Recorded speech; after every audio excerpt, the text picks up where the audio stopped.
Hello, আসসালামু আলাইকুম। সবাইকে স্বাগতম আজকের নতুন ভিডিওতে ট্রেডিং উইথ আশিকুলের। আজকে আপনাদের সাথে প্রেজেন্ট করব আমাদের ঢাকা স্টক এক্সচেঞ্জের one of the strongest stocks, সেটা হচ্ছে BATBC। BATBCর ফান্ডামেন্টাল প্লাস টেকনিক্যাল বিষয়গুলো আমরা একটু জানার চেষ্টা করব। বর্তমান যেই পজিশন রয়েছে সেই পজিশন থেকে আমরা BATBCকে সামনের ৬ মাস থেকে ১ বছরের মধ্যে কোন পজিশনে দেখতে পারি সেই ব্যাপারগুলো নিয়েও আলোচনা করব। সম্পূর্ণ ভিডিওতেই আসলে ইনফরমেশন থাকবে। সো আশা করি টোটাল ভিডিওটা দেখার চেষ্টা করবেন। তাহলে হয়তো একটা ওভারঅল ভিউ পেয়ে যাবেন আপনারা BATBC সম্পর্কে। তো চলুন ফার্স্টে আমরা BATBCর বর্তমান প্রাইস হচ্ছে ৳৫১৮.৭০। এইটাই হচ্ছে ফ্লোর প্রাইস। বর্তমানে শেয়ারটি ফ্লোর প্রাইসে রয়েছে। সো এর নিচে আপাতত নামার সমস্যা নেই। নামার সম্ভাবনা নাই যতদিন পর্যন্ত এটা ফ্লোর প্রাইস বলবৎ থাকে এবং আগের এক্সপেরিয়েন্স অনুযায়ী আমরা দেখতে পারি ফ্লোর প্রাইস প্রায় ৩ থেকে ৬ মাস পর্যন্ত থাকতে পারে মার্কেটে। তো আমরা যদি BATBCর অবস্থাটা দেখতে পারি, ফান্ডামেন্টাল দিকটা একটু বিবেচনা করি তাহলে আমরা দেখব যে BATBCর বর্তমান ইপিএস হচ্ছে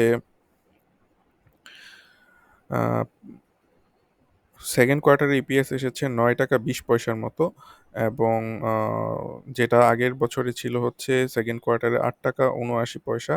কনসোলিডেটেড ইপিএস ২ কোয়ার্টার মিলিয়ে হয়েছে ৳১৬.৯৩ এবং যেটা আগের বছর ছিল হচ্ছে ৳১৫.৯৬। প্রায় ৳১ বেশি এসেছে ইপিএস।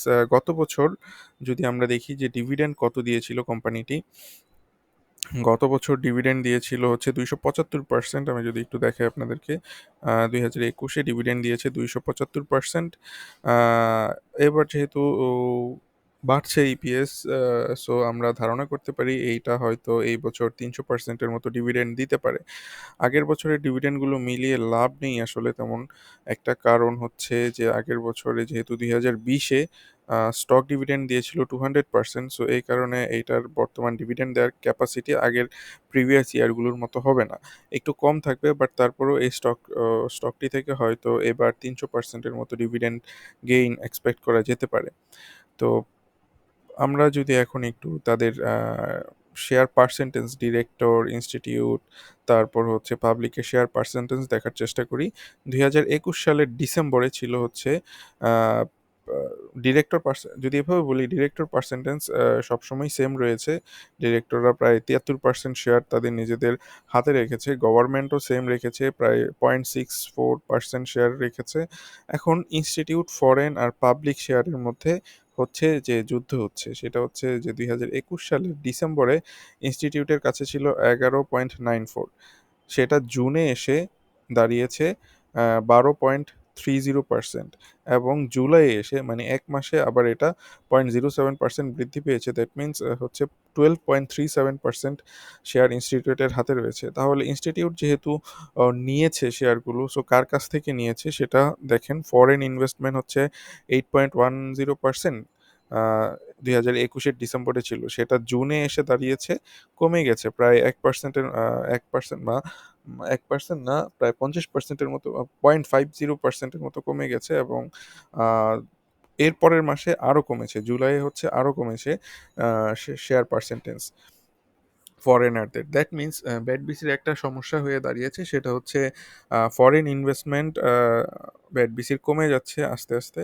বাট এটা হচ্ছে যেই পজিশনে কমছে সেই পজিশনে ইনস্টিটিউট এটা কালেক্ট করার চেষ্টা করছে এবং মজার ব্যাপার হচ্ছে আমরা যারা জেনারেল ইনভেস্টর আছি তাদের কাছেও BATBC এখন অনেকটাই লুক্রেটিভ হয়ে গিয়েছে। সেটা বোঝা যায় হচ্ছে পাবলিক পার্সেন্টেজ 6.41 থেকে ডিসেম্বরে, আ এটা জানুয়ারিতে এসে জুলাইয়ে এসে জুনে এসে দাঁড়িয়েছে 6.42% এবং তার পরের মাসে সেটা আবার আরো অনেকটুকু বেড়ে গিয়েছে এবং হয়ে গিয়েছে 6.49%। তার মানে বিগত মাসগুলোতে ইনস্টিটিউট আর হচ্ছে যে পাবলিক মিলে ফরেনারদের কাছ থেকে শেয়ারগুলো কিনে নিয়েছে এবং ইনস্টিটিউট যতটুকু বেড়েছে পাবলিকের শেয়ারও ঠিক ততটুকুই বেড়েছে। দ্যাট মিনস ইনস্টিটিউট, পাবলিক সবাই বুঝে গিয়েছে এই শেয়ারটার এখন হচ্ছে ডিভিডেন্ড মৌসুম।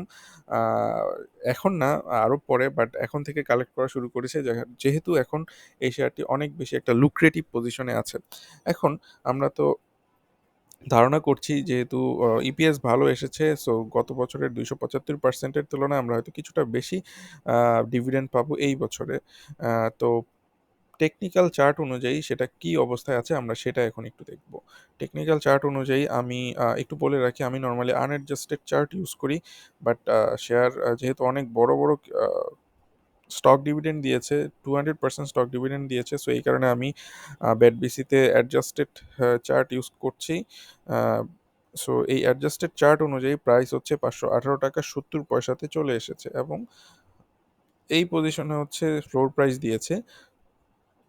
আমরা যদি টেকনিক্যাল দিক বিবেচনা করি তাহলে শেয়ারটি আর স্ট্রং সাপোর্ট ছিল হচ্ছে 500 টাকাতে। স্ট্রং সাপোর্ট ছিল 500 টাকাতে। আহ, যদি কখনো আপনারা দেখেন শেয়ারটি এই 500 টাকা লেভেলের নিচে চলে যায় কখনো, তাহলে বুঝবেন সেটা বেশ কিছু দিনের জন্য হয়তো ডাউন ট্রেন্ডে চলে যাবে। আহ, এই ডাউন ট্রেন্ডে চলে যাওয়ার পেছনের ব্যাখ্যাগুলো দিচ্ছি না, বাট জাস্ট মনে রাখবেন যে 500 টাকার নিচে যদি কখনো দেখেন চলে যাচ্ছে, তাহলে আমরা এটাকে ধরে নিব যে এটা ডাউন ট্রেন্ডে চলে গিয়েছে। বাট বর্তমানে যেই পজিশন রয়েছে 518 টাকা, সেটাতেই হচ্ছে ফ্লোর প্রাইস। এই ফ্লোর প্রাইস থাকার কারণে আমরা এক্সপেক্ট করতে পারি সেটা বেশ কিছুদিন যাবত, আহ, প্রায় 3 থেকে 6 মাস হয়তো এই পজিশনের নিচে আর নামবে না। সো এই পজিশনের নিচে যেহেতু নামবে না, বর্তমানে যেই পজিশনটা রয়েছে সেটা থেকে আমরা একটু দেখার চেষ্টা করি আসলে কিভাবে শেয়ারটি এই ডাউন ট্রেন্ডটাকে ব্রেক করার মতো কোনো পজিশনে আসতে পারে কিনা। সো আপনারা দেখেন একটা লং ডাউন ট্রেন্ডের মধ্যে রয়েছে শেয়ারটি, প্রায় 650 টাকা থেকে 518 টাকা হয়ে গিয়েছে, এবং এই শেয়ারটির ডাউন ট্রেন্ড এখন শেষ হয়ে গেল বলেই মনে হচ্ছে, কারণ যেহেতু এই শেয়ারটিতে ফ্লোর প্রাইস রয়েছে, এই শেয়ারটি আর নিচে যাবে না। সো আমরা এটাকে ধরে নিতে পারি যে এই পজিশনটা থেকে খুব শীঘ্রই শেয়ারটি তার ডাউন ট্রেন্ড ব্রেক করে আপ ট্রেন্ড কন্টিনিউ করবে। আহ, এই আপ ট্রেন্ডগুলো কন্টিনিউ করতে হলে তাকে অবশ্যই এই ডাউন ট্রেন্ড লাইনটা ব্রেক করতে হবে। যখন আপনারা এটাকে দেখবেন যে 525-এর উপরে ট্রেড হচ্ছে এই পজিশন থেকে, তখন আপনারা বুঝে নেবেন যে এটার ডাউন ট্রেন্ড ব্রেক হয়েছে এবং এটা আপ ট্রেন্ডের জন্য রেডি হয়েছে এবং কন্টিনিউ করবে আপ ট্রেন্ড আশা করা যায়। তো বর্তমান যেই পজিশন রয়েছে, মাত্র সেকেন্ড কোয়ার্টার আসলো, থার্ড ফোর্থ কোয়ার্টার আসবে, থার্ড কোয়ার্টারে হয়তো ইন্টারিম ক্যাশ ডিভিডেন্ড দিতে পারে। এই কারণেই হয়তো ইনস্টিটিউটরা আগ্রহী হচ্ছে, এবং কিছু পাবলিক যারা আছে না, জেনারেল ইনভেস্টর, তারাও ইন্টারেস্টেড হচ্ছে। তো আমরা এখন দেখব যে শেয়ারটি যেহেতু সামনে আমরা আশা করছি যে তার ডাউন ট্রেন্ড ব্রেক করবে, সো ব্রেক করার পরে শেয়ারটির প্রফিট টার্গেট বা কিছু যে জায়গায় আমরা কোন কোন জায়গায় প্রফিট টেক করতে পারি, প্রফিট টেকিং জোনগুলো যদি আমি বলি, এই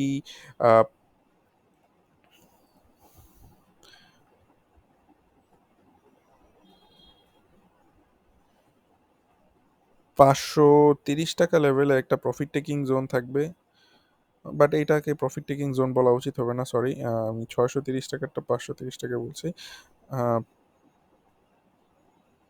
580 টাকা লেভেল একটা প্রফিট টেকিং জোন থাকবে ব্যাটবিসির জন্য।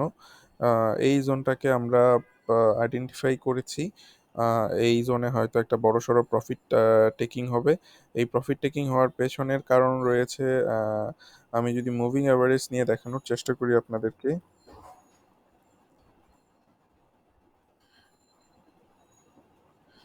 200 ডে মুভিং অ্যাভারেজ ঠিক এই পজিশনটাতেই রয়েছে। 200 ডে মুভিং অ্যাভারেজ এই পজিশনটাতেই রয়েছে। এইটা হয়তো 580 টাকা পর্যন্ত চলে আসবে।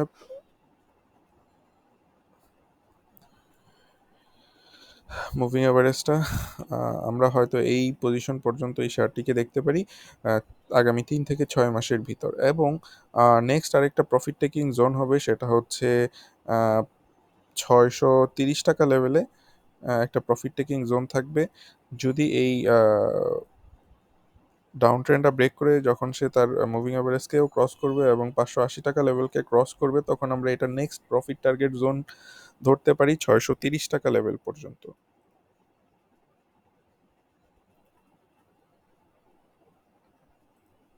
630 টাকা লেভেলে হচ্ছে এটার প্রফিট টেকিং জোন থাকবে, যেটা বললাম মাত্রই। আর এরপরের হচ্ছে যদি এটা বাড়ে, তাহলে আমরা এটাকে শেষ পর্যন্ত 700 টাকা লেভেল পর্যন্ত দেখতে পারি, যেটা কিছুটা সময় সাপেক্ষ হবে। বাট তারপরেও আমরা এটা থেকে এক্সপেক্ট করতে পারি যে ব্যাটবিসি শেয়ারটি হয়তো কোনো এক সময় আমরা এটাকে 700 টাকা লেভেল পর্যন্ত দেখব। এখন মজার ব্যাপার হচ্ছে যেই হারে ডিভিডেন্ড দিচ্ছে, ডিভিডেন্ড দেওয়ার পরে শেয়ারের প্রাইসটা কমে যাবে, এইটা নিয়ে টেনশন হওয়ার কি করার কিছু নেই, শেয়ারের প্রাইসটা যখন কমে যাবে সেটা খুব শীঘ্রই আবার যেহেতু আপট্রেন্ডে গিয়েছে, সেই আপট্রেন্ডে যাওয়ার কারণে এই কমে যাওয়া প্রাইসটাকে সে খুব ভালোভাবেই রিকভার করতে পারবে। সো যেটা বললাম যে সবসময় ধরে রাখবেন যে 500 টাকার নিচে যদি যায় তাহলে বুঝবেন যে এটা একটা লং টার্মের ডাউন ট্রেন্ডে চলে গিয়েছে, এটা থেকে বের হয়ে যাওয়া ভালো হবে। বাট যেহেতু এটা ফ্লোর প্রাইসের উপরে আছে, 518 টাকা লেভেলে হচ্ছে ফ্লোর প্রাইস, সো আমরা এর নিচে হয়তো যেতে দেখবো না শেয়ারটিকে। এবং যদি এই শেয়ারটি ডাউন ট্রেন্ড ব্রেক করে 525 টাকার উপরে কন্টিনিউ করতে দেখেন, তখন আপনারা এটা থেকে ধরে নেবেন যে আমরা খুব শীঘ্রই এটাকে 580 টাকা পর্যন্ত দেখতে পাবো। এবং দেন এটার নেক্সট প্রফিট টার্গেট হচ্ছে 630 টাকা হবে আমাদের জন্য। আহ, এরপরে কিছুটা সময় নিলেও আমরা হয়তো কিছু সময় পরে শেয়ারটিকে 700 টাকা লেভেল পর্যন্ত দেখতে পারি। তো এই ছিল আজকের আলোচনা, আশা করি ভালো লেগেছে। ব্যাটবিসি মতো এই ধরনের ফান্ডামেন্টাল কোনো শেয়ারের যদি অ্যানালাইসিস জানতে চান, কমেন্ট বক্সে জানাবেন। আপনারা বেশিরভাগ ক্ষেত্রেই দেখা যায় যে আস্ক করেন হচ্ছে লো পেইড অফ শেয়ার বা হচ্ছে কিছু ছোটোখাটো টেক্সটাইলের শেয়ার বা যেই শেয়ারগুলোতে আপনারা আটকে গিয়েছেন, বাট এরকম কোনো শেয়ার সম্পর্কে জানতে চান না। আমি নর্মালি দেখি যে ধরেন স্কোয়ার ফার্মা কীরকম হবে বা হচ্ছে জিপি শেয়ার কীরকম হবে, এই ধরনের বড় শেয়ারগুলো সম্পর্কে আপনাদের জানার আগ্রহ খুবই কম। বাট আপনারা যদি লং টার্মে সার্ভাইভ করতে চান, তাহলে এই ধরনের শেয়ারে আপনাদের বিনিয়োগের পরিমাণ আরও বাড়াতে হবে। এই জিনিসগুলো থেকে আপনারা একটা মানে রিস্ক কম থাকবে কিন্তু গেইনের পরিমাণটা অল্প থাকবে, বাট তারপরেও একটা সার্টেন অ্যামাউন্ট আপনারা গেইন পাবেন। সো অনেক হাই রিস্কের শেয়ার থেকে হাই গেইনের আশা না করে কিছু লো রিস্কের শেয়ার থেকে স্ট্যান্ডার্ড গেইন যাতে পান সেই চিন্তা ভাবনা করে আগাবেন, দেখবেন আপনাদের শেয়ারের পোর্টফোলিও আগামী 1 বছরের মধ্যে চেঞ্জ হয়ে যাবে। তো সবার জন্য শুভকামনা থাকলো, ভালো থাকবেন, সুস্থ থাকবেন, সবাই দোয়া করবেন আমার জন্য। ধন্যবাদ।